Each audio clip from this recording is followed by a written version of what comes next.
اسی دل کے اندر یہ ساری خبریں تم نے پال رکھی ہیں نا، یہی دل ہے کہ یہیں سے اٹھتا ہے تو دماغ میں آتا ہے نبی کو گالی دو، یہیں سے بات اٹھتی ہے کہ نبی کو برا بھلا کہو، یہیں سے بات اٹھتی ہے نا. آگ کو ہم یہیں تک پہنچائیں گے جہاں سے یہ تمہارے برے خیالات اٹھ رہے ہیں، وہیں ہم آپ کو پہنچا دیں. کیوں؟ یہ آگ دل تک کیسے پہنچے گی؟ اس لیے کہ آدمی بدن میں آگ لگنے کی وجہ سے دل تک آگ کا اثر پہنچنے سے پہلے ہی مر جاتا ہے، لیکن جہنم میں موت نہیں ہے. اعوذ باللہ من الشیطان الرجیم، بسم اللہ الرحمن الرحیم. اعوذ باللہ من الشیطان الرجیم، بسم اللہ الرحمن الرحیم. ویل لکل ہمزۃ لمزہ الذی جمع مالا وعددہ یحسب ان مالہ اخلدہ كلا لينبذن في الحطمة وما أدراك ما الحطمة نار الله الموقدة التي تطلع على الأفئدة إنها عليهم مؤصدة في عمد ممددة. خطبہ مسنونہ کے بعد مشہور سورہ کریمہ سورہ ہمزہ تلاوت کی گئی. اور آج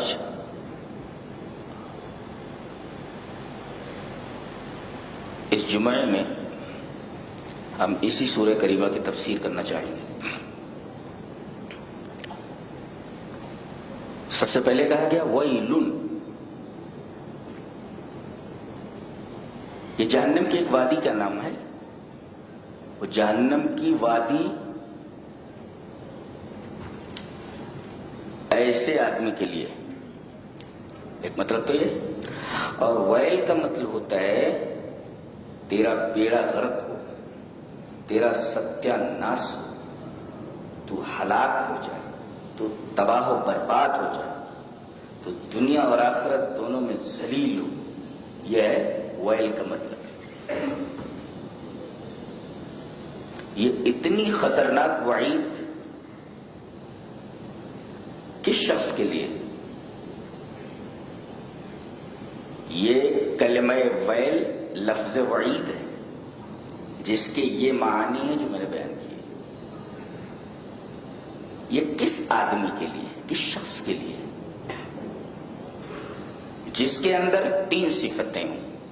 من اتصف بهذه الصفات الثلاثة فمصيره هذا. جس آدمی کے اندر یہ 3 بری عادتیں ہوں اس کے لیے یہ انجام ہے، ویل کا انجام. 3 بری عادتیں کون سی ہیں؟ پہلے دیکھتے ہیں. ایک لفظ ہے ہمزہ.